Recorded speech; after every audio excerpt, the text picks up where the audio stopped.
Buenas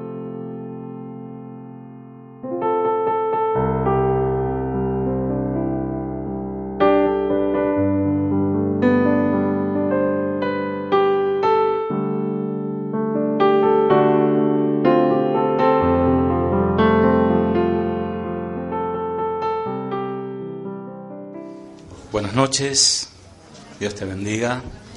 ¿Cómo estás? Qué bueno, todo bien, o sea, todo maravilloso, o sea, ni hace falta escuchar el mensaje, está todo bien. Qué bueno, una vez más, convocarnos en asamblea en la casa del Señor. ¿Por qué? Porque somos necesitados de Él. ¿Cuántos son necesitados del Señor? Amén. Voy a pedir que prendan la luz de afuera. Es la primera llave para arriba, la única que está abajo, para arriba. Traer un mensaje de la palabra de Dios es como preparar una comida, un alimento. ¿A cuántos de ustedes les gusta comer? Y siempre lo mejor es la comida casera. Cuando uno va a un restaurante, no sabes qué te sirven. Te ponen esa salsa que no sabes si es si lleva días, el aceite lo recalientan, la carne, no sé, le ponen pimentón para que parezca más roja, pero en realidad está pasada. Y no sabes si se lavó las manos el barbudo del cocinero, ¿no? Está ahí amasando, ¿no? Y uno, bueno, cuando se alimenta, tiene que comer sano. Y el predicador tiene que comer mientras prepara el alimento. Nosotros los pastores y los maestros, los que enseñamos la palabra, comemos lo que compartimos. Entiéndase, leemos y analizamos, escudriñamos la palabra de Dios. Vamos a tener un minuto de oración, ¿les parece? Señor, aquí estamos delante de tu presencia, tal cual somos. Señor, y tú no te conformas que no quedemos como estamos o como somos. Tú nos quieres transformar a tu imagen.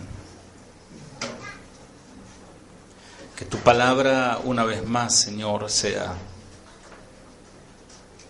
la que nos alimente, la que nos hable, nos nutre.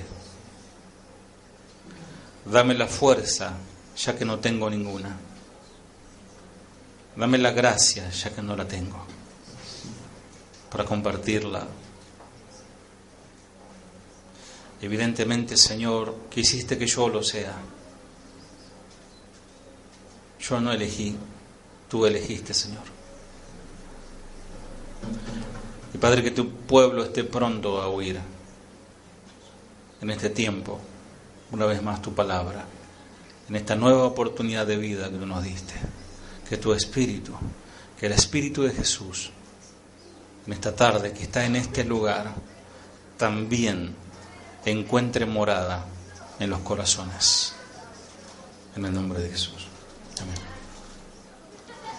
Bueno, ¿cuántos recuerdan cuál fue el nombre del mensaje pasado? Los que estuvieron. ¿Cómo me critican así la predicación? ¿Qué pregunto cómo estuvo el sábado pasado? ¿Qué predicación fea? Me dicen. Bueno, ese fue el nombre de la predicación. Y como venimos haciendo una seguidilla de este tipo de temas, el mensaje de hoy se llama un mensaje preocupante. Un mensaje preocupante. Cuando uno escucha por allí que hay alerta meteorológico, hemos visto tormentas anormales en nuestro país, en Santa Fe, en diferentes partes del litoral, tormentas anormales. De hecho, la tormenta que tuvimos hace pocos días, creo que hace 2 días, era de 57 kilómetros por hora, siendo que una tormenta de lluvia, un viento de lluvia ronda los 5, 6, 10 kilómetros por hora. Cuando ya son 20, 30 preocupa. Imagínense, en 57 kilómetros por hora es de preocuparse. Entonces cuando uno escucha, metan la maceta para adentro, metan el auto para adentro, métanse para adentro, métanse bajo la cama, porque viene una tormenta, es preocupante. El mensaje del Señor es un mensaje también que nos debe preocupar y ocupar. No solamente preocupar, sino ocupar. ¿Cuántos leyeron el libro de Hechos de los Apóstoles? ¿Puedo ver un dedo aunque sea? ¿Lo leyeron? Es mucho más fácil, ¿no? Bueno, no sé, algunos no levantaron la mano, quizás tienen tendinitis, pero si vos tenés más de 3 años de ser creyente y no leíste el libro de los Hechos, dudo que te interese conocer a Dios. Dudo que te interese edificar a los santos si no conoces el libro de los Hechos, que es el comienzo de la iglesia. Entonces, si no lo hiciste, porque no, yo recién empiezo a conocer esto, empiezo a leer la Biblia, es más, recién me compré la Biblia, bueno, te recomiendo que empieces a leer el libro de los Hechos de los Apóstoles, como para conocer la historia, cómo comenzó la iglesia. Entonces vamos a leer el libro de los Hechos, casualmente, capítulo 4, y vamos a hacer una exégesis de este capítulo como comienzo, es decir, vamos a analizar casi todos los textos de esta cita bíblica. Hechos capítulo 4, versículo 30, estamos a punto de escuchar y leer una oración de uno de los discípulos, que pudo haber sido Pedro o Juan, no importa el nombre, después de haber revolucionado al pueblo con el milagro de la sanidad de un paralítico de nacimiento. ¿Se acuerdan? ¿Dónde estaba el paralítico de nacimiento? ¿En qué lugar estaba? En la puerta llamada La Hermosa. Y después de predicar un poderoso mensaje que Pedro predicó, que se convirtieron miles de personas, después de eso fueron encarcelados, después de eso fueron amenazados y después de eso oraron así. Hechos 4:30. 30 al 31. Hola. Mientras extiendes tu mano para que se hagan sanidades y señales y prodigios mediante el nombre de tu santo Hijo Jesús. Cuando hubieron orado, el lugar en que estaban congregados tembló, y todos fueron llenos del Espíritu Santo, y hablaban con denuedo la palabra de Dios. Extiende tu mano con poder, dijeron, con poder sanador.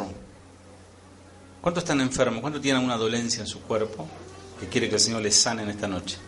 ¿Cuántos tienen fe que el Señor les puede sanar en esta noche? Bien, hay varios enfermos, ¿eh? Vamos a orar después por los enfermos. Extiende tu mano con poder sanador, que se hagan señales milagrosas y maravillas por medio del nombre de tu santo siervo Jesús. Después de esta oración, el lugar donde estaban reunidos tembló, así como estoy temblando yo en esta noche. Y todos fueron llenos del Espíritu Santo y predicaban con valentía la palabra de Dios. Noten la progresión de los hechos que sucedieron después de esa oración. Una oración simple, una oración clara, sin tanto, oh Padre, oh te alaba mi alma, no, comenzaron a decir, Señor, mira sus amenazas, así comienza la oración. Señor, permite que con denuedo hablemos tu palabra y acompáñanos con sanidades, con prodigios y milagros. Noten que después de esa oración, de lo cual resultó que hubo un temblor sobrenatural, un terremoto, causado por el Espíritu de Dios. A partir de ese momento, más poder se puso de manifiesto. Una plenitud sobrenatural, o sea, de Dios, vino sobre todos los presentes que experimentaron esa plenitud. Vino una valentía, una intrepidez sobrenatural, es decir, el denuedo para hablar la palabra de Dios. Esa oración condujo a un bautismo de osada valentía para proclamar la palabra de Dios. Ese temblor, esa oración, después de la llenura del Espíritu Santo, trajo una unidad sobrenatural. Una unidad sobrenatural. Y los participantes de esa oración eran, dice las Escrituras, de un solo corazón. Después vino de esa oración también una sumisión sobrenatural. Se sometieron a Dios. Se sometieron a la autoridad establecida por Dios. Una productividad vino después de esa oración, después de ese temblor, después de esa llenura del Espíritu Santo, una productividad sobrenatural. Ellos salieron provistos de un renuevo, un poder de Dios.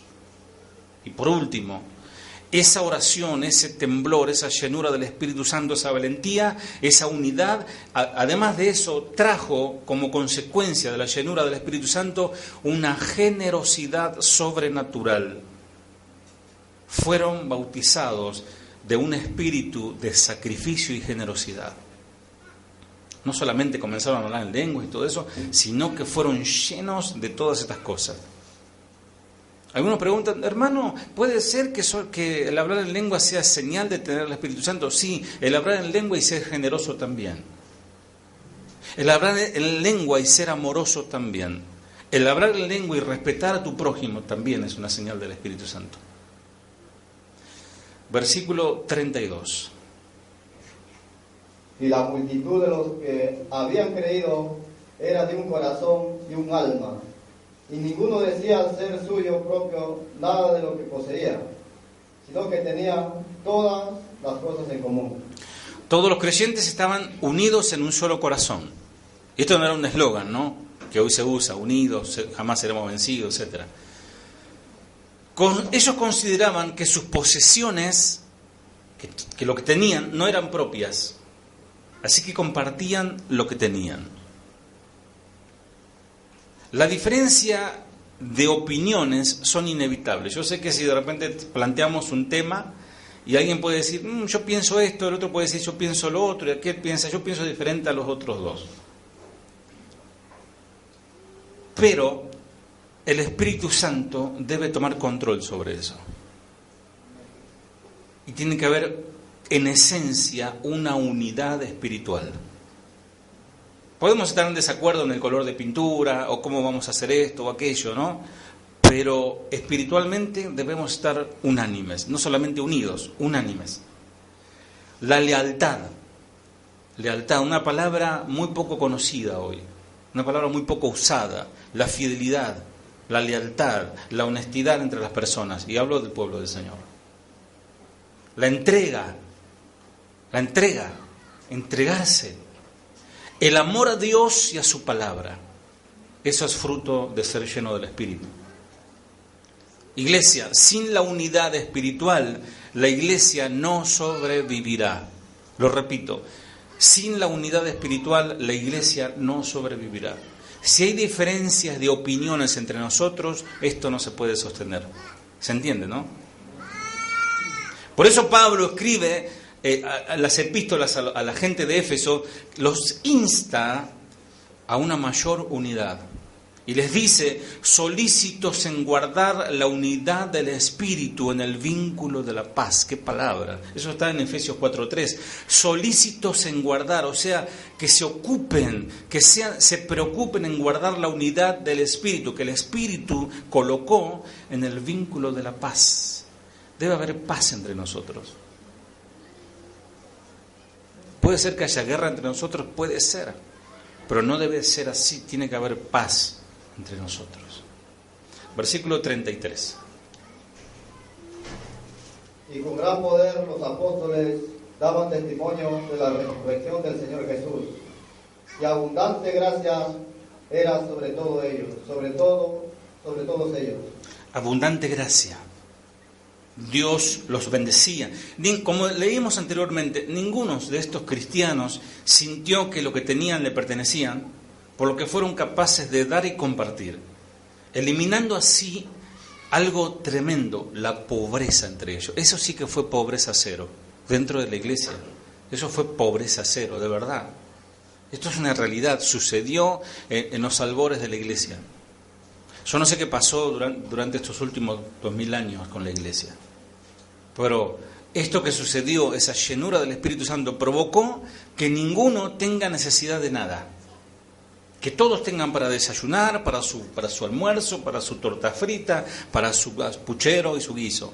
No faltaba ninguno estaba muerto de hambre. ¿Por qué? Porque el Espíritu Santo fue derramado sobre ellos. Pregunto, ¿el Espíritu Santo ha sido derramado sobre nosotros? Ellos no dejarían que un hermano sufriera cuando ellos mismos tenían más de lo necesario. Porque ellos fueron prósperos, algunos de ellos eran prósperos. Segunda pregunta, ¿cómo te sentís en relación a tus pertenencias o posesiones? ¿Cómo te sentís? Debemos, iglesia, adoptar la actitud de que todo lo que tenemos viene de Dios, y si viene de Dios lo compartimos, ya que todo es de Él. Porque si morimos, queda, no lo llevamos. Eso ustedes ya lo saben. Versículos 34 y 35. Así que no había entre ellos ningún necesitado, porque todos los que poseían heredades o casas las vendían y traían el precio de lo vendido y lo ponían a los pies de los apóstoles y repartía a cada uno según su necesidad. Obviamente que este texto hoy en la iglesia emergente, en la iglesia neopentecostal, utilizan estos textos para, de hecho me contaba mi hermana que allá en la costa vino un apóstol itinerante, que en definitiva apóstol itinerante era un tránfuga, un ladrón itinerante, ¿no? Tiró un manto, o sea, tiéndase su saco, lo tiró ahí y dijo, traigan el dinero, y se paró él al pie de los apóstoles, del apóstol en este caso. Entonces la gente venía y traía el dinero y tiraba sus anillos y si no tenía plata, su reloj o lo que tenía, porque, como dice las Escrituras. Qué tremendo, ¿no? Acá dice que no había necesitado entre ellos porque los que tenían terrenos o casas los vendían. O sea, alguien que tenía un excedente, yo tengo esa casa, ya la verdad no la uso, la voy a vender y la voy a poner para la obra. Eso fue lo que hicieron ellos. Versículo 35, y llevaban el dinero a los apóstoles para que ellos se compraran un jet privado, un camello privado para recorrer las aldeas. No, llevaban el dinero a los apóstoles para que ellos lo dieran a los que pasaban necesidad. La iglesia primera, no me gusta llamarle primitiva porque suena como que le faltaba, ¿no? La iglesia primera tuvo la capacidad de compartir posesiones y propiedades como resultado de la unidad que le dio el Espíritu de Jesús. Obrando en las vidas de esas personas que eran como nosotros, de carne y hueso, con debilidades igual que nosotros, pero llenas del Espíritu. Quizás no sé si decir con la diferencia de que ellos eran llenos del Espíritu. Esto es totalmente diferente. Alguien puede pensar, eso es comunismo. No, es totalmente diferente. El comunismo es otra cosa. Porque esto fue voluntario. En el comunismo se impone. Además, no involucró todas las propiedades privadas, sino solo lo que se necesitaba. Y tercero, no fue un requisito para ser miembro de la iglesia. ¿Querés entrar al grupo de la iglesia? Bueno, ¿tenés posesiones de más? Bueno, tenés que hacer como hicieron los otros. No. La unidad espiritual y la generosidad de estos primeros cristianos, nuestros hermanos, atrajo a otros. Y esta forma de organización no es un mandato bíblico. Repito, no es un mandato bíblico. Vuelvo a repetir, no es un mandato bíblico. Eso es algo que salió del corazón. Es algo que alguien dijo, Señor, yo tengo, Señor, y me has bendecido. Lo pongo porque sé que hay necesidad en el pueblo del Señor. Pero si ofrece esta actitud de aquellos cristianos, principios vitales que podemos imitar. Quizás no una casa, pero por ahí tenés un saco que se está enmoheciendo y tenés un hermano que no tiene saco. Una corbata que ya pasó de moda. Compré una corbata nueva, usala de vieja voy y dale la nueva al hermano. 36. Entonces José, a quien los apóstoles pusieron por sobrenombre Bernabé, que traducido es hijo de consolación, levita natural de Chipre. El hermano hijo de ánimo o hijo de consolación. Qué nombre, ¿no? Era José. Bernabé significa eso, hijo de consolación, hijo de ánimo. Dice que había un hombre que se llamaba José, a quien los apóstoles cariñosamente le pusieron Bernabé. Y él pertenecía a la tribu de Leví y era oriundo de la isla de Chipre. Bernabé, es decir, José, era un respetado líder de la iglesia, era un levita de nacimiento, miembro de la tribu judía que cumplía deberes en el templo, pero su familia se mudó a Chipre y ahí, como no podía servir ahí en el templo, se fue a donde estaban los hermanos. José, es decir, Bernabé, el hijo de ánimo, desempeñó una importante tarea en la evolución de la iglesia. Esto es típico, cuando estamos predicando pasa del huevo o de la sandía o no sé qué estatua, dice, no entiende lo que dice. ¿Alguien quiere preguntar qué vende o quiere comprar? No hay problema, puede salir. Bueno, vamos a que pase. Allá en Berazategui estamos predicando y pasa el del huevo.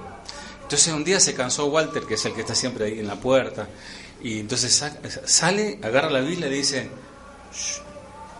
Es así, ¿no? Entonces el huevero dijo, está bien. Y cuando pasa se calla, y en la otra cuadra empieza a gritar. A ver, vamos a tener que hacer lo mismo con este. Bueno, vamos. José, ¿quién era José? Bernabé. Él desempeñó una importante tarea en la evolución de la iglesia. Era un hermano. Como nos enteramos después en los capítulos 11, ¿no? Por ahí.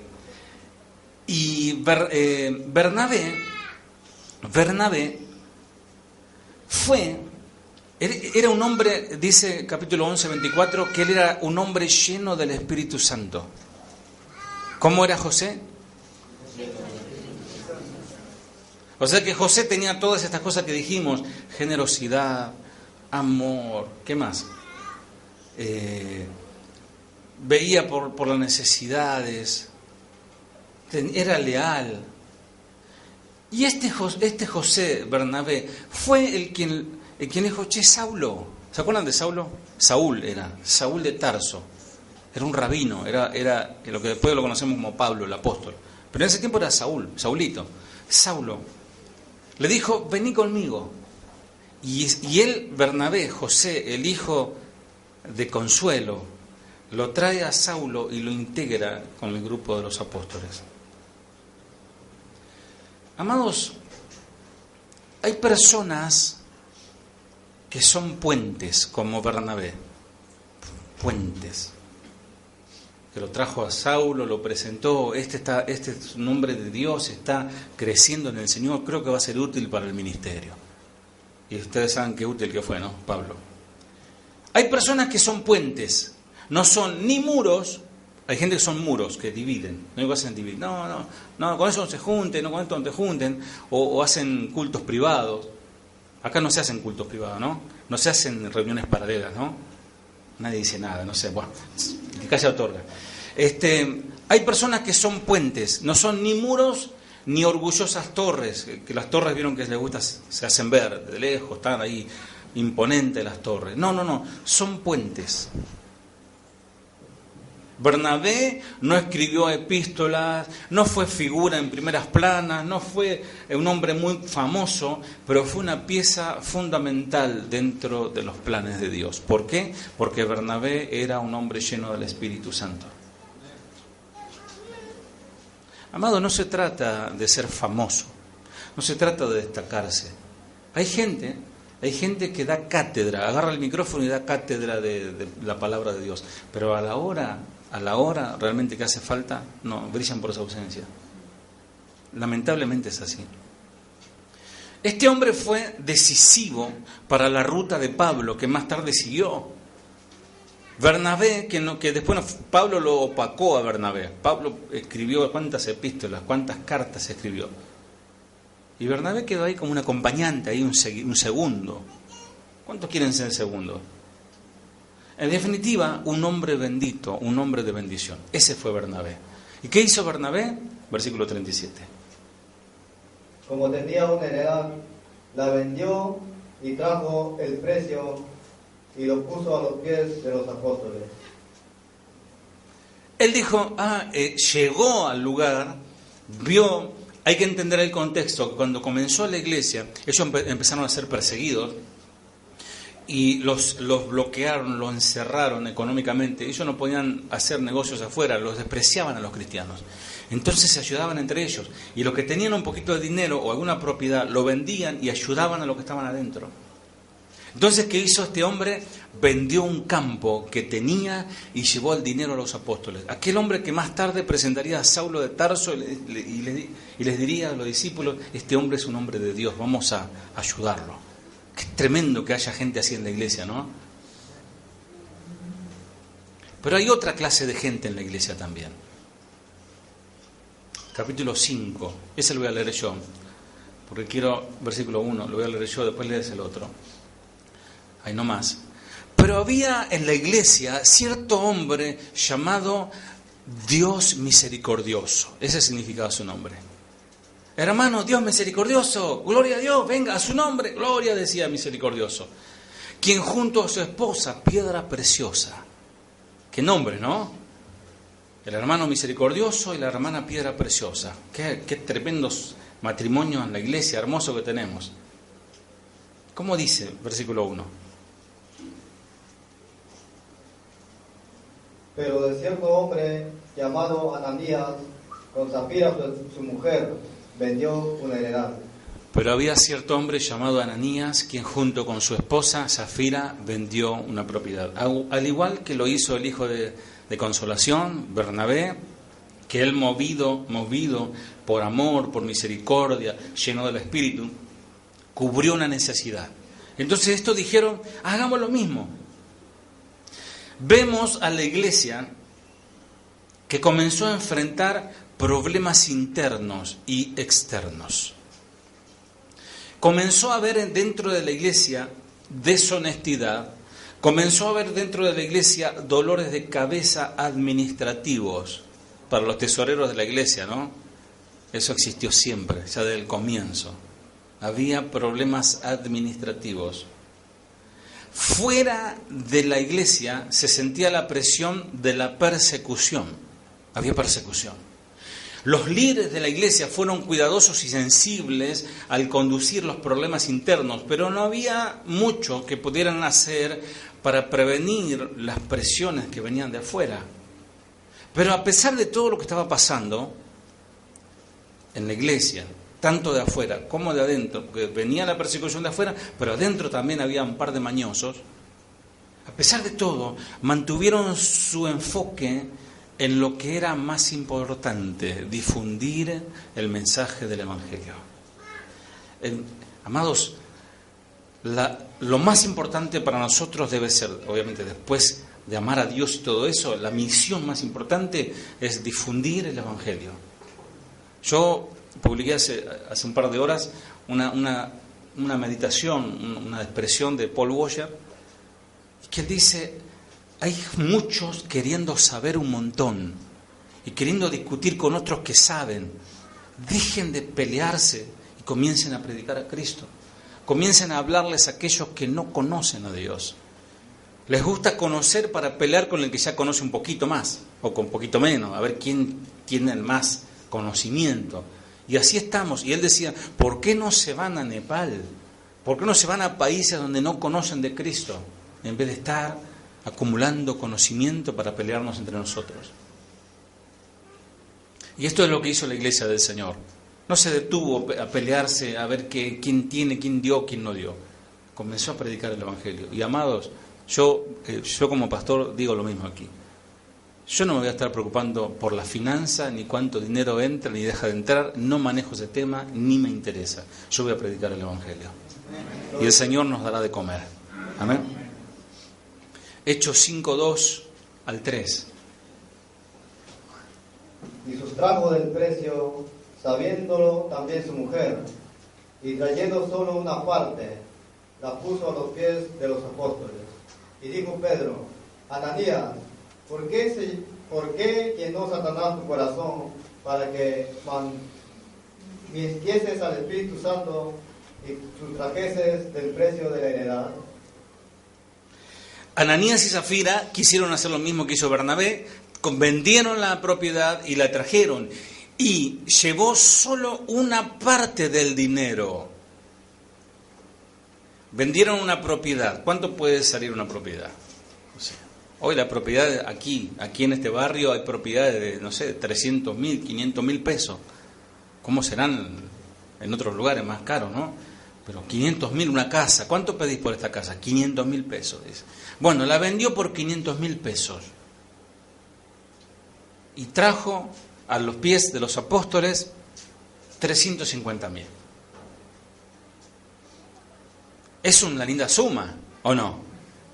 Que bien nos vendría a la iglesia que estamos buscando ampliar o comprar el lugar, que nos venga ese dinero. Nos está mintiendo el que trajo el dinero, porque se está robando 150.000. ¿Cómo se está robando? Si es de él. Si está robando, porque está diciendo que todo lo que lo vendió, así como lo vendió, lo trajo. Eso es lo que pasó. Y llevó solo una parte del dinero a los apóstoles, pero afirmó que era la suma total de la venta. Él dijo, no, sí.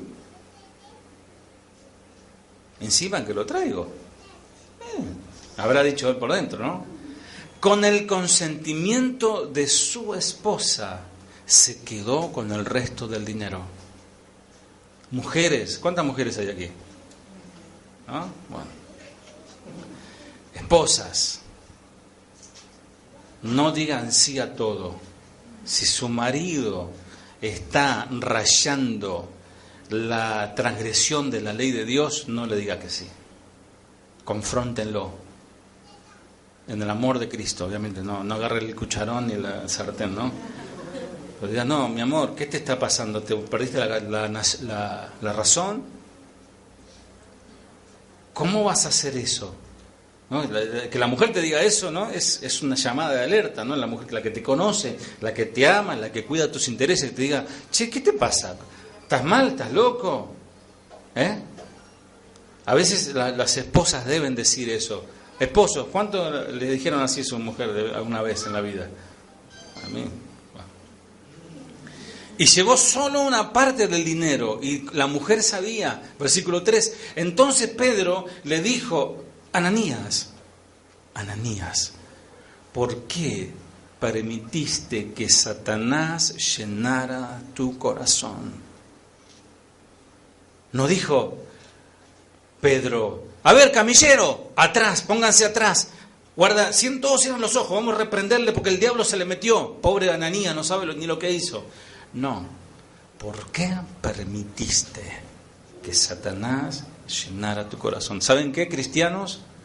Hijos de Dios, ustedes pueden permitir que Satanás entre en sus corazones, si no es que ya le permitieron. Y agrega, le mentiste al Espíritu Santo y te quedaste con una parte del dinero. ¿Pedro era un materialista? ¿Pedro era un apóstol de la prosperidad? No, Pedro estaba lleno del Espíritu Santo. A Pedro ni le interesaba la plata de Ananías, traiga o no traiga. A pesar de que Cristo, el Señor Jesús, venció en la cruz a Satanás, el enemigo de Dios es Satanás y es el enemigo de nuestras almas, Satanás sigue activo tratando de que los creyentes tropiecen. Amados, ¿cuántos creen en el diablo? ¿Sí o no creen? ¿Creen o no creen en el diablo? ¿Cuántos aman al diablo? ¿Algunos? Amén. Bien. Cayeron, ¿eh? Ese que dijo amén estuvo con los Rolling Stones ahí. ¿Tú, no? A pesar de que Cristo venció... Sí, yo sé que fue un error, no, es un chiste. A pesar de que Cristo venció en la cruz a Satanás, Satanás sigue activo y está buscando que los cristianos tropiecen, como lo logra muchas veces con ustedes. El apóstol Pedro dice, estén alerta, cuídense de su gran enemigo, el diablo, porque anda al acecho como león rugiente buscando a quien devorar. Primera de Pedro 5:8. La destrucción de Satanás es inevitable, pero Satanás no está destruido. ¿Cuántos saben eso? Porque algunos lo tienen bajo sus pies, ¿no? No saben dominar la lengua, pero a Satanás lo tienen bajo el pie, ¿no? No saben retener sus ojos para mirar a una mujer que no es su mujer, con ojos de adulterio, pero lo tiene a Satanás bajo sus pies. Es medio incongruente esto, ¿no? Pero ¿saben qué? Satanás todavía no está destruido. Satanás tiene una herida mortal en la cabeza, está ahí, pero no murió todavía. Satanás va a ocurrir esto en el último día, cuando Cristo vuelva para juzgar al mundo. Porque dice la palabra del Señor, y el diablo que los engañaba fue lanzado al lado de fuego y azufre, donde estaban la bestia y el falso profeta, y serán atormentados allí día y noche por los siglos de los siglos. Habla de Satanás. Esto está en Apocalipsis 20:10. Pero Satanás todavía no está acabado. El pecado de Ananías y Zafira no fue avaricia, no fue la avaricia, que es pecado obviamente, ni retener parte del dinero, que es robo, porque Ananías cometió varios pecados, varios. Primero la avaricia, después la mentira, después el robo, o sea, quebrantó casi todos los 10 mandamientos, el de no matar, casi todos rompió. Ananías y Zafira pudieron decidir si vender o no la tierra, si dar o no el dinero. Ellos podrían haber dicho, la vendemos y nos quedamos con la plata y damos una parte. Y van y dicen, miren, damos esta parte que es de algo que vendimos. Hubiese sido correctísimo a los ojos del Señor. Pero fíjense en cómo el Señor mide las cosas. Y cuántos saben, hoy casualmente Hugo habló un poco de que Jehová no acepta cohecho. Y Dios es imparcial. Y Él no hace acepción de personas.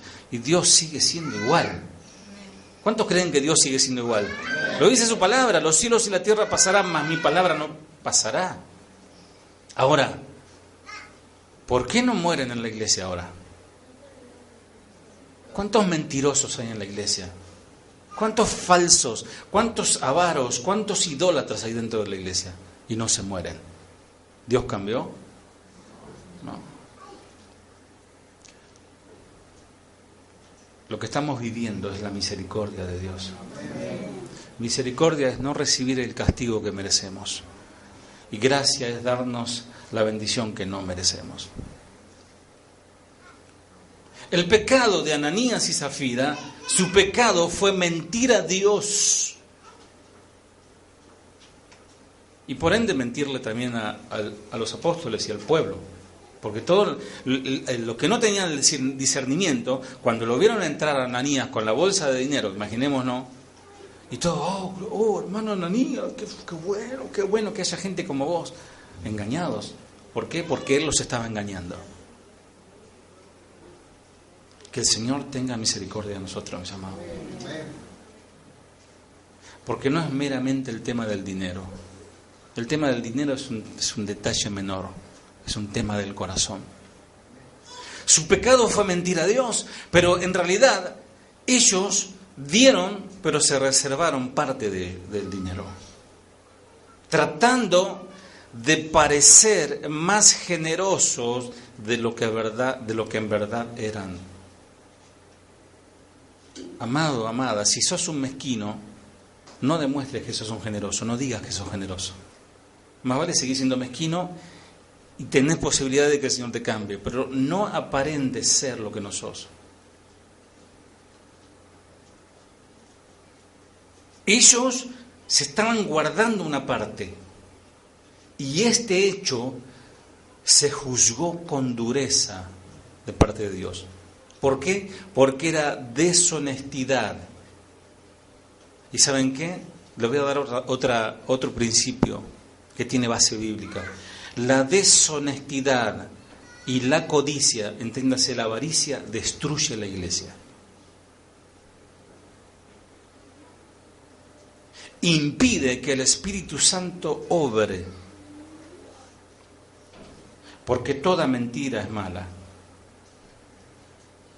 Pero cuando mentimos tratando de engañar a Dios y a su pueblo, es muy peligroso y estamos destruyéndonos a nosotros mismos, como le pasó a Ananías y Zafira.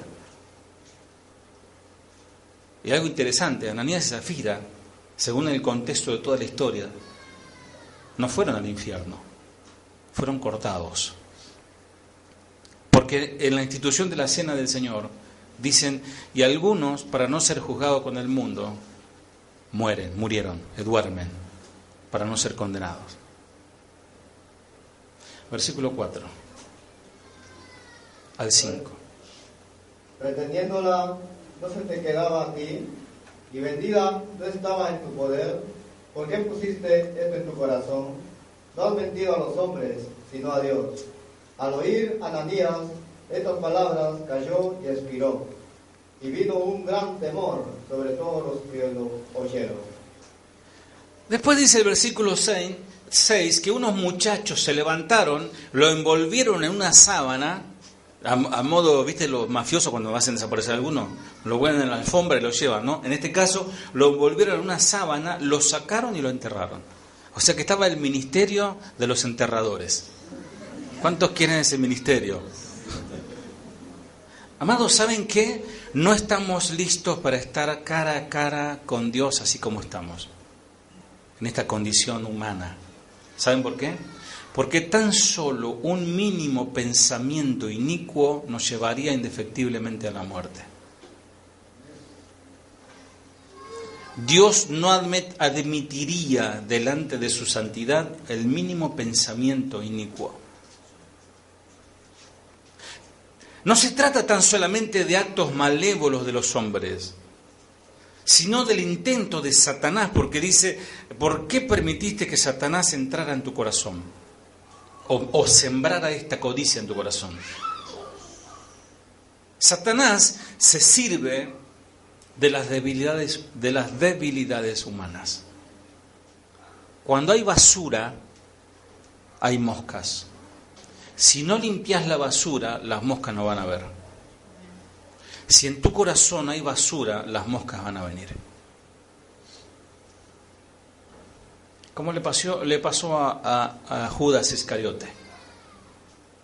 Satanás vio en él. Yo prediqué una vez, ¿no? Pues Satanás estaba buscando ahí entre los que estaban en la mesa de la última cena y dijeron, Satanás estaba buscando y vio el corazón de Judas. O sea, Satanás no puede saber el corazón, pero vio el comportamiento, cómo responde. Entonces, este me sirve.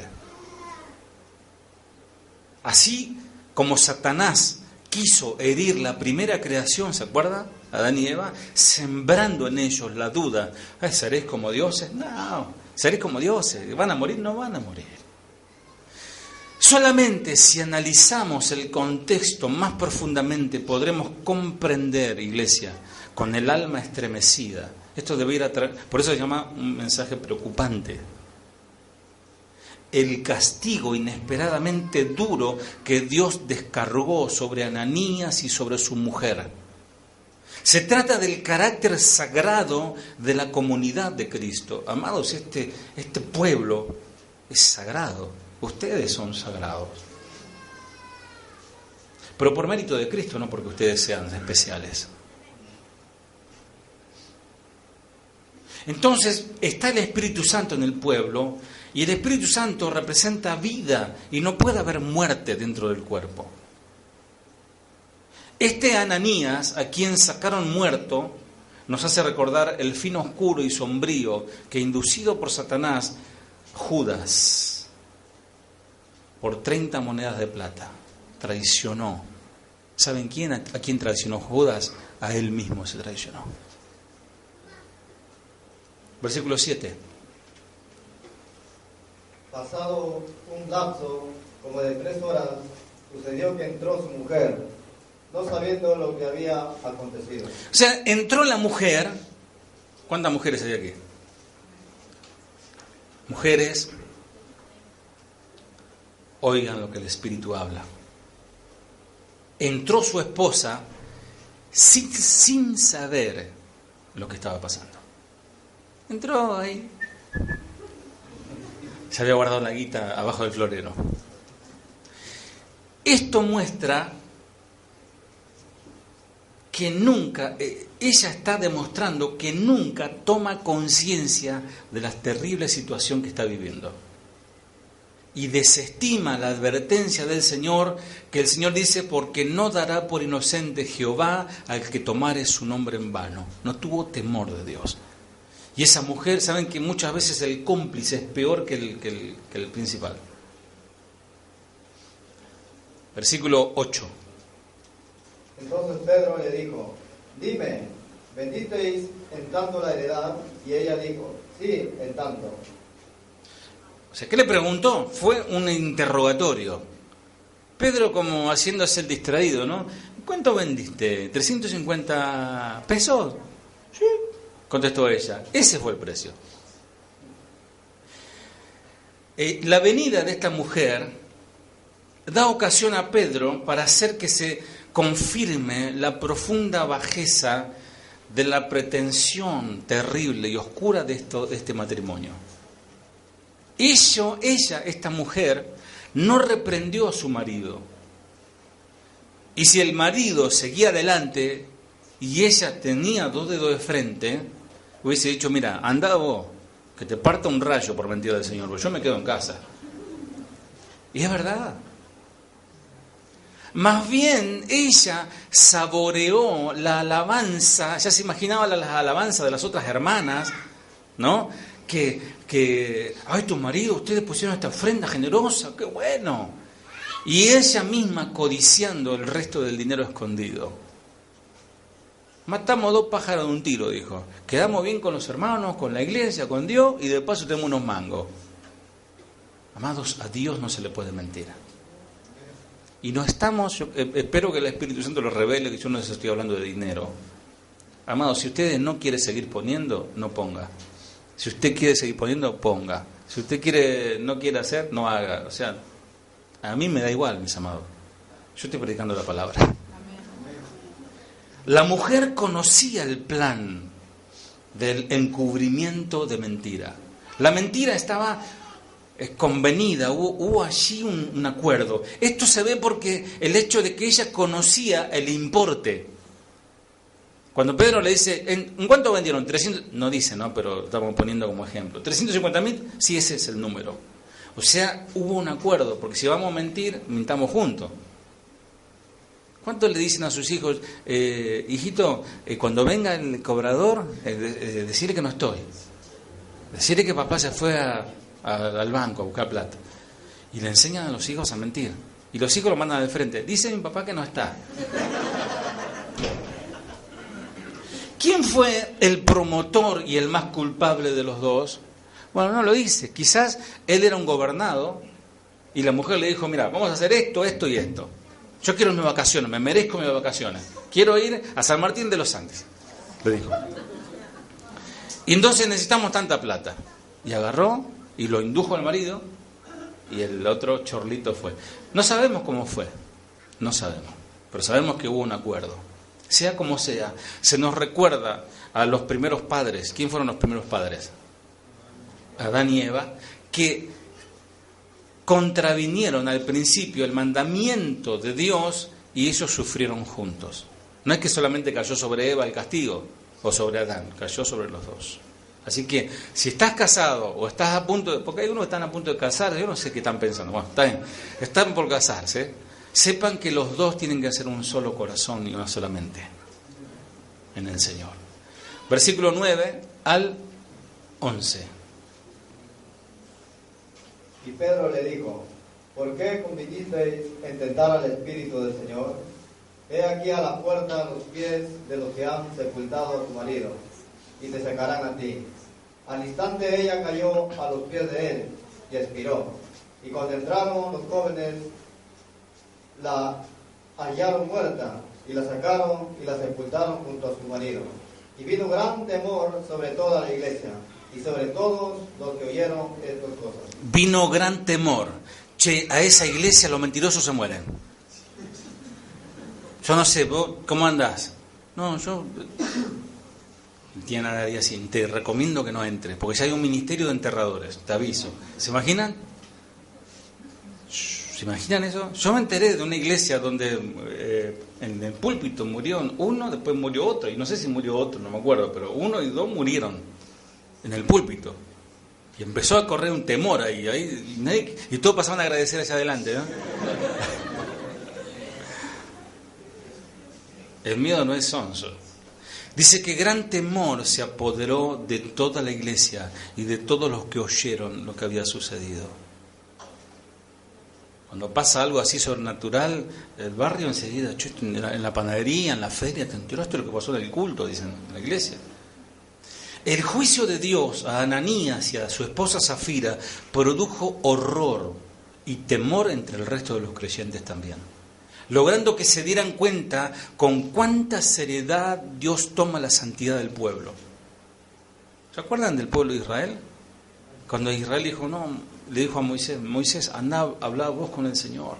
Nos contaba la vez pasada el matrimonio Firpo, ¿no? ¿Saben quiénes son los Firpo ustedes?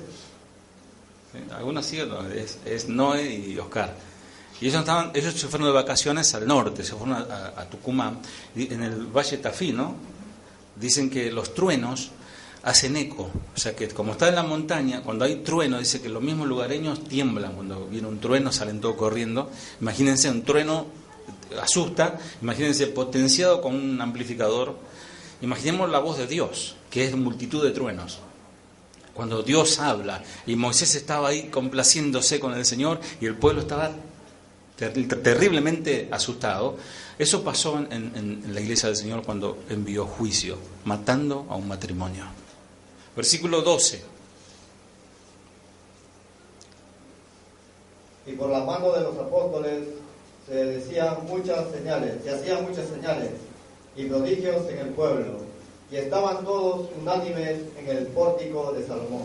¿Saben qué causó esto? La oración de hombres llenos del Espíritu Santo. Comenzamos leyendo capítulo 4, los últimos versículos, la oración de unos hombres de Dios, que dijeron, Señor, que nos sigan las señales. La muerte de Ananías y Zafira es una de esas señales. Yo voy a empezar a orar, Señor, que nos sigan las señales. Que empiecen a morir los carnales, pero no físicamente, espiritualmente. Que el Señor tenga misericordia. Los apóstoles hacían muchas señales, hacían muchos milagros y maravillas en el nombre de Jesús, y toda la gente creyeron y se reunían con frecuencia en el templo, en el área conocida como el Pórtico de Salomón. El Pórtico de Salomón era parte del templo construido por Herodes el Grande, en un intento de fortalecer su relación con los judíos. Jesús les enseñó y llevó a cabo milagros en el templo muchas veces cuando los apóstoles fueron al templo. Estuvieron cerca de los mismos líderes que estaban conspirando crucificar a Jesús. Versículo 13. De los demás, ninguno se atrevía a juntarse con ellos, mas el pueblo los alababa grandemente. ¿Sabe el respeto que trajo esto? ¿Vos te congregaste ¿Vos vas a esa iglesia? Sí. ¿Vos adorás a Dios ahí? Sí. ¿Y no te moriste? No. Porque el Señor me santificó, porque yo estoy a cuenta con el Señor. Y dice que, yo por la duda con vos no me junto, decía.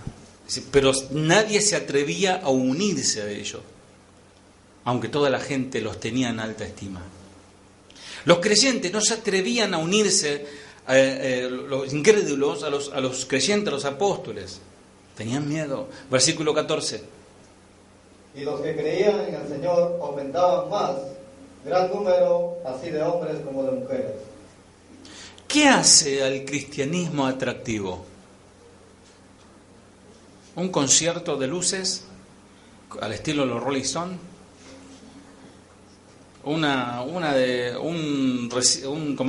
Competencia de hip hop, reggaetón y cumbia. Eso varía más. Es fácil sentirse atraído a una iglesia por sus programas, sus buenos predicadores, su buena música, el tamaño, las comodidades, aire acondicionado, que nos vendría bien. La iglesia primitiva atraía a los creyentes por el poder del Espíritu Santo. La generosidad, la sinceridad, la lealtad, la honestidad, la unidad que había entre los miembros y aún el carácter de los líderes. líderes. No sé si hay líderes en este lugar. El carácter. ¿Cómo estamos nosotros comparado con la iglesia del Señor desde aquel tiempo? Versículo 15. Tanto que sacaban los enfermos a las calles y los ponían en camas y lechos, para que al pasar Pedro, a lo menos su sombra cayese sobre alguno de ellos. La canción lo dice claramente, no era la sombra ni tampoco Pedro. ¿Era qué? Era porque el espíritu del Nazareno estaba en ellos. No era que, bueno, ahora paso mi sombra y ustedes se van a ir cayendo. No, la gente, dice la versión lenguaje sencillo, la gente sacaba a los enfermos en camas y en camillas y lo ponían en las calles por donde Pedro iba a pasar, con la esperanza de que por lo menos la sombra cayera sobre alguno y lo sanara. No nos olvidemos que había mucha gente que tenía conceptos muy religiosos. Ellos pensaban que por tocar ya está, pero inclusive ellos recordaron que esa mujer tocó el manto de Jesús. Dice, bueno, si tocó el manto de Jesús la mujer, quizás la sombra también tiene poder. Y no sabemos si el Señor hizo milagro por la sombra de Pedro, ni tampoco importa, pero dice la palabra que sí había milagros. Versículo 16. Y aún de las ciudades venían muchos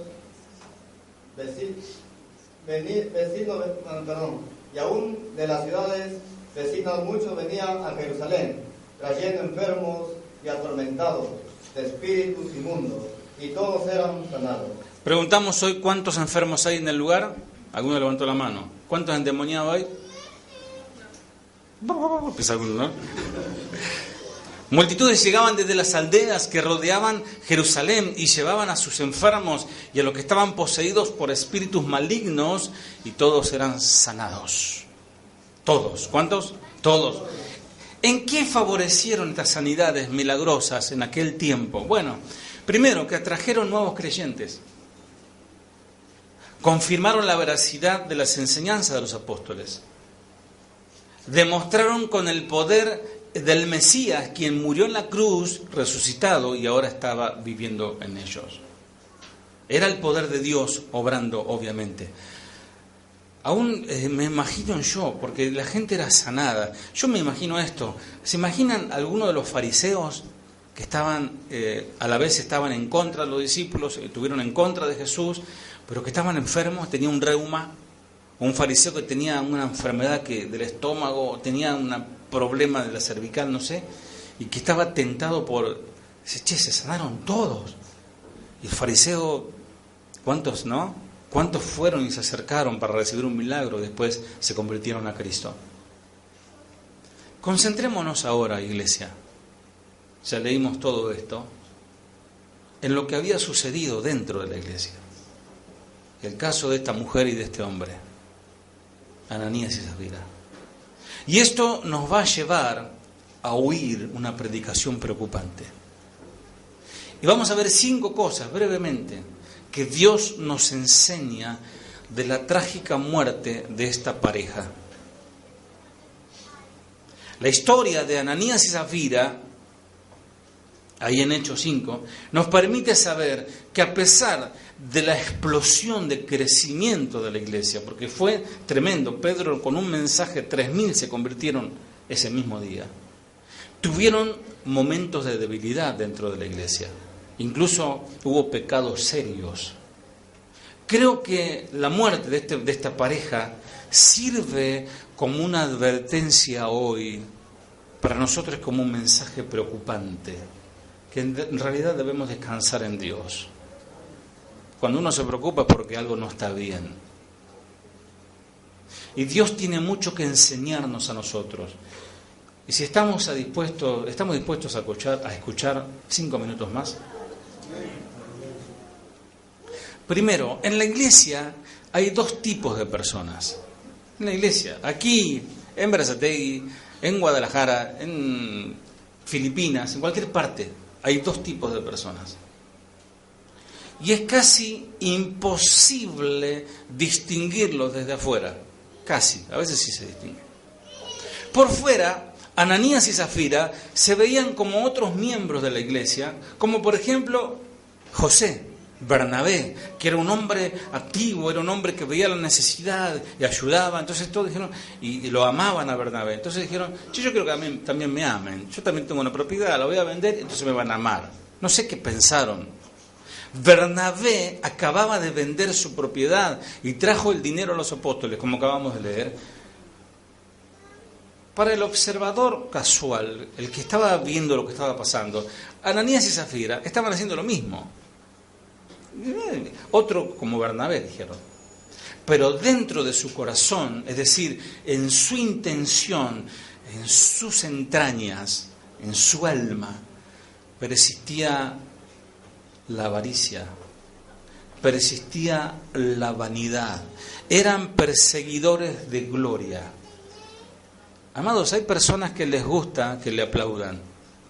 Hay personas que les gusta que le reconozcan. Hay personas que les gusta estar siempre hacia arriba. Y eso es una semilla de maldad. Porque el que tiene que estar arriba es Cristo. Y Juan dijo, ¿es necesario que yo mengüe para que él crezca? A Juan el Bautista le dijeron, ¿tú eres el Cristo? ¿Tú eres el ungido? No, lejos de mí. Yo no le llego ni a los talones. Yo no soy digno ni siquiera de atar los cordones del zapato de él. Él sí es el Mesías, yo no soy nada. Ustedes de mí ni hablen de él. Qué tremendo hombre de Dios. Ese estaba lleno del Espíritu. Hoy no dijiste que soy doctor en Biblia, no dijiste que yo recorrí, que estuve en Paraguay y estuve en Ciudad del Este y estuve en San Martín de los Andes. Estamos haciendo promo a cosas. Bueno, la avaricia es algo terrible. Ellos tenían amor al dinero. Ellos tenían deseo de alabanza de la gente. Jesús, cuando venían a aplaudirle, a alabarle, yo no busco la gloria de ustedes, dijo. Yo no busco la gloria de los hombres. Lo que los hombres sí persiguen es el aplauso, el reconocimiento. Firmame un autógrafo. ¿Me dejás sacarte una foto con vos? Así que ellos conspiraron juntos para presentar una parte de su dinero sin considerar todo. O sea, ellos dijeron que dieron todo, pero no dieron todo. ¿Cuánto están dando todo su corazón al Señor? Ojo, ojo. Porque si estás guardando parte para vos como Ananías y Zafira, puede ser muy peligroso. Más vale digas, Señor, yo te estoy dando un 50, Señor. Quiero entregarte todo, el 50 que falta, Señor, me arrepiento, quiero cambiar, quiero dejar de ser lo que soy. Pide ayuda al Señor, pero no se haga el espiritual diciendo, sí, yo todo para Cristo. Ellos tenían propiedad, tenían sus cosas, no sé por qué lo hicieron. Sí, lo hicieron por vanagloria. Y ellos conspiraron juntos y dieron una parte diciendo que era todo. Esto era el polo opuesto a la actitud de Bernabé. Pero a simple vista, el que no tenía discernimiento espiritual, decían, che, qué buena gente que hay en la iglesia. ¿Quiénes? Y Bernabé, este matrimonio, Ananías, Zafira, el otro hermanito, todo ahí metido en la bolsa. ¿Se dan cuenta? Pero Dios está probando, pesando. ¿Se acuerdan de ese rey que fue pesado en balanza y ha sido hallado falto? Así Dios es especialista en balanzas y Él pesa nuestros corazones. Podemos ser capaces de desapercibir este tipo de hipocresía. O sea, capaz que no nos damos cuenta. Esta duplicidad, esta dicotomía, esta doble cara. Por un lado parecemos súper espirituales, pero en la vida personal somos todo lo contrario. Pero hay alguien que te ve de cerca. Hay alguien que traspasa tu piel y tu carne y tus huesos y entra hasta el alma y separa el espíritu. Hay alguien a quien no le podés mentir, y si mentís estás bajo amenaza, porque hay en esta noche un mensaje preocupante. Segundo, no nos podemos esconder de Dios.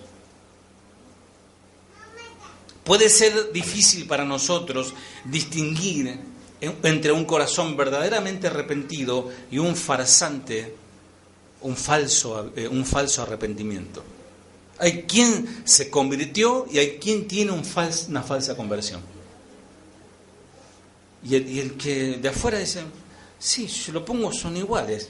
Los dos tienen Biblia, los dos cantan corito, los dos dicen gloria a Dios. Son los dos iguales. Pero el que pesa los corazones es el Señor. Y el Espíritu Santo dice que está en medio de su pueblo. Y es de temer, mis amados. Es de temer.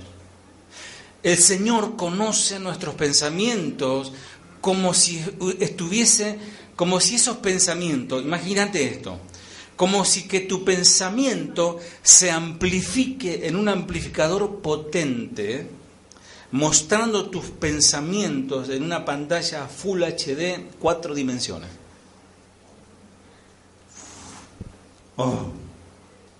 Tu pensamiento, que sea escuchado a todo el barrio con una pantalla gigante donde todos pueden ver qué estás pensando. Así Dios te ve. Por eso, que a pesar de engañar a los demás, este matrimonio, Ananías y Zafira, fueron descubiertos. No hay puerta cerrada o armario o closet que el Espíritu Santo no pueda entrar. Amados, vendrá un día esto para todos. Dice la palabra del Señor, llegará el tiempo en que todo lo que está encubierto será revelado y todo lo secreto se dará a conocer. Todo. Qué predicación preocupante, ¿no? La pasada era una predicación fea, esta es preocupante. Pregunto, ¿creemos esto? ¿Creemos que Dios escudriña los corazones? Y si lo creemos, ¿estamos preparados para esto? Ananías y Zafira sabían esto, pero se olvidaron pronto. Llegaron a ser tan seducidos y desearon tanto la alabanza y el aplauso que se olvidaron de la advertencia de Dios. Yo no puedo ver el interior de tu corazón ni discernir si sos Bernabé o Ananías, o en tal caso Zafira. No lo sé. No sé extraer los secretos que hay en tu corazón, pero Dios sí lo sabe hacer. Al proclamar con tu boca que Jesús es el Señor, pero vivís como si la ley de Dios no te importara, te estás engañando vos mismo. Y dice, hijitos, no os engañéis, Dios no puede ser burlado. Tercero, cuanto más cerca estamos de la gracia, mayor es la ofensa del pecado. Cuanto más expuestos estamos a la palabra de Dios, donde se habla de la gracia, y seguimos como estamos, más terrible es nuestro castigo. No todo el que miente es golpeado de inmediato, como pasó con Ananías y Zafira. Le voy a dar un par de razones por qué. En primer lugar, la muerte de esta pareja, como muchos, como en los libros de los Hechos, sirven como una señal. Dios toma algo que es verdad en el reino de Dios y lo muestra de manera física. Porque la muerte al pecador, aunque esté respirando, esté comiendo, bailando, saltando y haciendo un montón de cosas, si es pecador, para Dios está muerto. Y es cuestión de tiempo su deceso. Esto lo vemos con más frecuencia a través de los milagros de sanidad. ¿Saben qué, mis amados? Y esto, analizando esto, a mí me trajo una reflexión tremenda. Vemos el milagro de la sanidad, como oraron los discípulos, dice que sanaron a todos, pero también vemos el milagro de la anulación total de la salud, que es lo que Dios hizo con Ananías. Dios a Ananías, en ese momento, el Espíritu Santo anuló su salud totalmente. Y algo falló el corazón, le agarró un infarto, no sé, se le anudó, no sé, ¿cómo se llama? La hernia, no sé, algo le pasó y se murió. Se le cerró la garganta, no sé qué le pasó. Pero el Señor le quitó la salud. ¿Vos te diste cuenta que estás en pie porque Dios te dio la vida? porque Dios produjo un milagro en este día. No porque haces gimnasia, ni no tomás yogur diet o yogur con danonino, no sé qué estás tomando, sino porque Él te dio la vida. ¿Sabes para qué? Primero, para darte una segunda oportunidad. Y segundo, para que le adores y le sirvas. ¿Por qué? Porque Él es Dios. Te guste o no te guste, Él es Dios. Me gustaba un predicador, gloria a Dios. Dame un aplauso al Señor. Me gustaba un predicador amigo que decía: sépase ciertísimamente, Dios ha hablado. Y esa palabra como que calaba, ¿no? Amados, Dios no hace esto con todo el mundo que miente al Espíritu Santo, como hizo con Ananías y Zafira. Hoy no lo está haciendo, sino cuántos velorios tendríamos, ¿no? Pero eso no debe ocultar el hecho de que esta muerte es una imagen de cómo se siente Dios cuando le mienten. Es como que le mandó un rayo el Señor a Ananías. Cuando dijo, estaba esperando la respuesta, ¿no? Igual ya el Señor conocía el corazón. Pedro le dice, ¿en esto me diste la heredad? Pedro sabiendo ya la revelación. Sí, un rayo, ¡bum!, al piso. Muerte súbita. La mujer lo mismo, entró. ¿En esto me diste la heredad? Antes de que diga, sí, ya está. Amados, esto debe traernos temor. No solamente por la muerte física, sino debe traernos temor, porque aquí estamos viendo una facción de Dios, de su santidad. Esto es una visión del futuro juicio que Dios le dará a cada uno según su obra.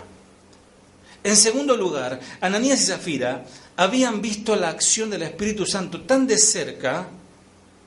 Vieron ellos cómo Dios se movía, que eso trajo mayor gravedad de pecado. ¿Por qué Dios los castigó? Porque ellos fueron partícipes de las bendiciones de Dios.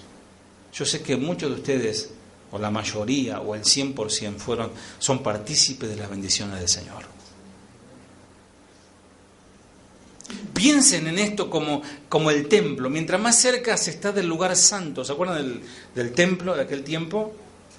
Más santidad debía tener el sumo sacerdote. Cuando más cerca estaba del lugar santísimo, más cuidado debía tener. Si estaba en los atrios o en la entrada, en el pasillo, bueno, podía pensarlo y decir, no, todavía no estoy preparado para entrar. Mejor que venga que me suceda otro sacerdote. Pero cuando ya estaba por entrar a la presencia de Dios, evidentemente ahí se veía si era un hombre santo o no. Entonces, Ananías y Zafira disfrutaron la vida cristiana. Estas personas habían visto la misericordia de Dios de primera mano. El nombre de Ananías, de hecho, significa Dios es misericordia. Habían sido probablemente testigos de la muerte de Cristo. Quizás, y sin embargo, a pesar de ser los destinatarios de una gracia tan grande, la rechazaron con esta actitud. Amados, no tomemos las cosas de Dios a la ligera. No os engañéis, Dios no puede ser burlado, pues todo lo que el hombre sembrare, eso también segará. Porque el que siembra para su carne, de la carne segará corrupción, mas el que siembra para el Espíritu, del Espíritu segará vida eterna. No nos cansemos pues de hacer el bien, porque a su tiempo segaremos y no desmayamos. Así que, según tengamos oportunidad, hagamos bien a todos y mayormente a lo de la familia de la fe. Gálatas 6, 7 al 10. Cuarto, son 5, ya termino. El temor, vieron que dice que vino gran temor cuando pasó esto. El temor es parte de la adoración. Es muy diferente la adoración con temor que sin temor. Porque te puede atraer la musiquita, la guitarrita que la rompe, porque te está rompiendo la guitarra. El que canta, qué lindo que canta las hermanas, qué sé yo, o que me gusta esa canción, me gusta la melodía, y ahí cantan, ¿no? Una cosa es cantar así y otra cosa es cantar con el temor reverente. Como era de esperar, estas muertes drásticas causaron mucho temor, pero podemos estar sorprendidos de ver esto incluso en vista de ellos. Dice, y los que creían en el Señor aumentaban más en gran número, así de hombres como de mujeres. O sea, algunos no querían entrar a la iglesia, pero los que escuchaban el mensaje decían, yo voy a esa iglesia. Amados, el temor es una parte integral de la adoración. El temor quita fuera la mentira. El temor quita fuera la hipocresía. Porque uno comienza a conocer a quién está adorando. Para los que estamos familiarizados con la imagen de un Dios infinitamente amoroso, pues como testificaba el hermano Hugo, que él era, dice, yo era lo peor, creo que relató un poco qué es lo que vivía y lo que hacía, y de emoción dijo, pero Dios me sacó de todo eso. Eso es amor demostrado por Dios. Y esto nos hace pensar que Dios Dios es amor. ¿Cuántos saben eso? Y de repente vemos un rayo sobre Ananías y Zafira. Y podemos llegar a pensar, pero Dios es tiene, ¿cómo se llama? Esquizofrenia. Dios es cambiante, un día hay que agarrarlo, a ver cómo está Dios. Vamos a cantarle despacito por la duda, a ver cómo está, ¿no? No, amado. Dios no es hombre. No. El amor de Dios, escuchen esto por favor, solo tiene sentido cuando se tiene conocimiento de la magnificencia de su gloria y su gran poder. Que Él no acepta el pecado, que Él no acepta la mentira en su nombre. Hombres están todo el tiempo mintiendo, los políticos mienten, no todos, no sé, espero que no. El mundo artístico miente, la propaganda mienten, la gente, los vecinos mienten, los comerciantes mienten. En la iglesia se miente también. ¿Saben por qué? Porque no hay temor de Dios. Es por eso que un hombre llamado John Newton es el autor de la canción Sublime Gracia, la hemos cantado aquí. Él dice, tu gracia me enseñó a temerte. La gracia, cuando más disfrutás del conocimiento de Dios, que el Espíritu Santo te lleva al conocimiento de la verdad, eso te produce más temor. Más temor. A medida que el temor a Dios aumenta, también lo hace el sentido de su amor. Aumenta el temor de Dios y el amor a Dios. Porque entendemos mejor de lo que hemos sido salvados. Y a eso se lo conoce con un nombre, misericordia. Una definición de temor de Dios es asombro mezclado con intimidad. Interesante. Somos invitados a una relación más estrecha posible con Dios. A mí me gusta escuchar a los predicadores, y hay un predicador que es mi predicador favorito de toda la vida, lo he leído, lo he escuchado, obviamente después del pastor Chuy, ¿no? Que es mi pastor, pero un pastor que yo lo he escuchado desde que era muy niño, se llamó David Wilkerson, y estaba escuchando una prédica de él y decía, los ministros, algunos están afanados preparando su mensaje, están preparando el funcionamiento de la iglesia y que si hace falta esto y las finanzas y los recursos. Y él decía, teman a Dios, empiecen a buscar a Dios en la intimidad, empiecen a preocuparse por predicar su palabra, lo que salga del corazón de Dios, no que es lo que salga de la mente del predicador. Y me impactaba esas palabras esta tarde. Amados, somos invitados nosotros a una relación muy, muy íntima con Dios. Muy íntima con Dios. Confundimos muchas veces la confianza que Él nos invita a tener con el amiguismo. Dios, vení conmigo, dale, vení, vamos a hablar. Barba. Confundimos. Amados, debemos discernir por su palabra que estamos ante el Creador de todas las cosas, quien merece nuestro amor, quien merece nuestro respeto, quien merece nuestro temor reverente. Termino con esto. El pecado, como el pecado de Ananías y Zafira, que no era que robó plata, no era que Dios se puso más pobre porque no le dio todo, no era que los discípulos no pudieron seguir predicando porque faltó esa parte del dinero, no. El pecado de Ananías fue querer mentirle a Dios, querer mostrar una cosa que no era. Y él dio una lección, Dios dio una lección de lo que les pasa a los mentirosos. Y el mandamiento número 9 dice: no mentirás. Mañana voy a compartir este mismo mensaje en Berazategui. Digo porque si alguien está pensando ir. Si somos honestos, muchos de nosotros encontramos ofensivas las acciones de Dios sobre Ananías y Zafira. Qué duro Dios, qué falta de misericordia. ¿Y dónde está el amor, Señor? Pero eso revela, si decimos eso, ignorancia de la santidad de Dios. Ignoramos el peso que tiene el pecado. Ignoramos el mal que produce el pecado en la vida de una persona. No deberíamos preguntarnos ¿por qué murió Ananías y Zafira? En cambio deberíamos preguntarnos ¿por qué aún nosotros estamos vivos?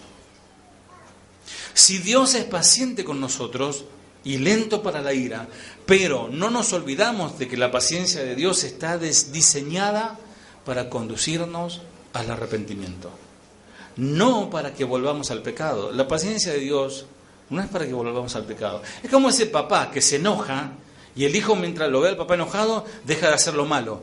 Y por ahí se le fue el enojo al padre, ya se ríe, hace chistes, y el hijo dice, papá está contento, y se va de vuelta a hacer maldades. A veces no, así no es Dios tampoco. Si Jesús realmente pasó por el tormento del infierno, de la cruz, fue para redimirnos y quitarnos del pecado. Si descuidamos eso, amados, y nos ocupamos del pecado, este mensaje es preocupante. No se puede estar con Dios y con el diablo. No se puede estar un día alabando a Dios y el otro día en el corso, ¿no? ¿Cómo escaparemos nosotros si descuidamos una salvación tan grande? ¿Cómo? Entonces, ¿qué nos hace pensar, dice Hebreos 2:3, que podemos escapar si descuidamos esta salvación tan grande, si la desvalorizamos, si no le damos importancia, no le damos bolilla?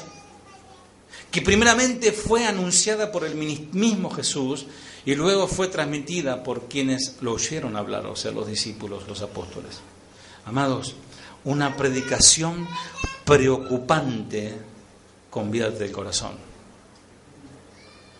Muchos de los que escucharon ese día una predicación preocupante formaron parte de esa iglesia que andaba en el temor de Dios. Porque los que estaban dentro de esa iglesia fueron predicados por los apóstoles. Y él le dijo estas palabras en Hechos 2:36. Por lo tanto, que todo en Israel sepan sin lugar a dudas que a este Jesús, a quien ustedes crucificaron, Dios lo ha hecho tanto Señor como Mesías. La palabra de Pedro traspasaron el corazón de ellos, les preocupó. Quienes le dijeron a él, a Pedro y a los otros apóstoles, hermanos, le dijeron, ¿qué debemos hacer para ser salvos? Y Pedro contestó, cada uno de ustedes debe arrepentirse de su pecado y volver a Dios, y ser bautizado en el nombre de Jesucristo para el perdón de los pecados. Entonces recibirán el regalo del Espíritu Santo. Esta promesa es para ustedes, para sus hijos e incluso para los gentiles, es decir, para todos los que han sido llamados por el Señor nuestro Dios. Entonces Pedro siguió predicando por largo rato. Ese era más larguero que yo, pues yo estoy terminando. Y ellos le rogaban con insistencia a todos sus oyentes, sálvense de esta generación perversa. Pedro y los discípulos rogaban a la gente, sálvense de este mundo perverso. Es como que yo le diga en esta tarde, escapen del pecado, salgan de este mundo podrido. Y los que creyeron lo que Pedro dijo, fueron bautizados y sumaron a la iglesia en ese día 3.000 almas. Todos los creyentes se dedicaban a las enseñanzas de los apóstoles, a la comunión fraternal, a participar junto con la comida, entre ellas la cena del Señor, y a la oración. Y dice la palabra del Señor para terminar: un profundo temor reverente vino sobre todos y los apóstoles realizaban muchas señales milagrosas y maravillas. Días después vendría Bernabé y 2 días después Ananías y Zafira. Pero el temor lo tenían antes, cuando escucharon la palabra del Señor. Oremos. Señor,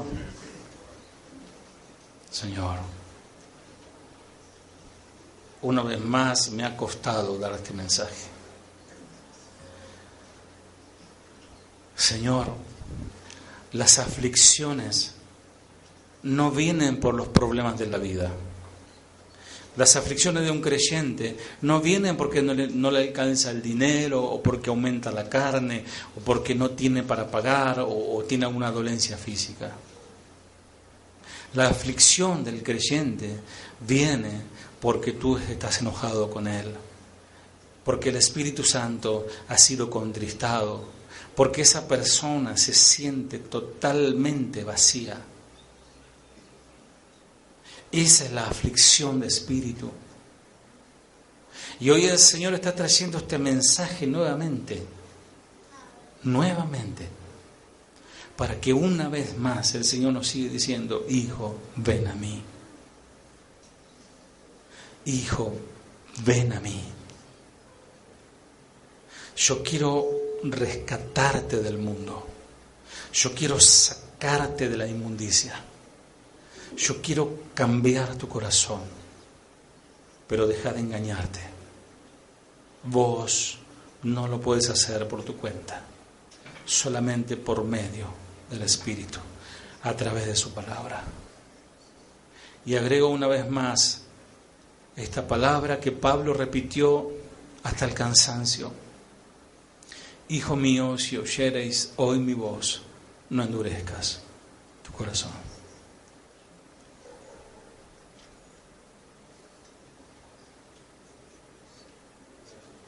Si alguno se sintió confrontado con este mensaje,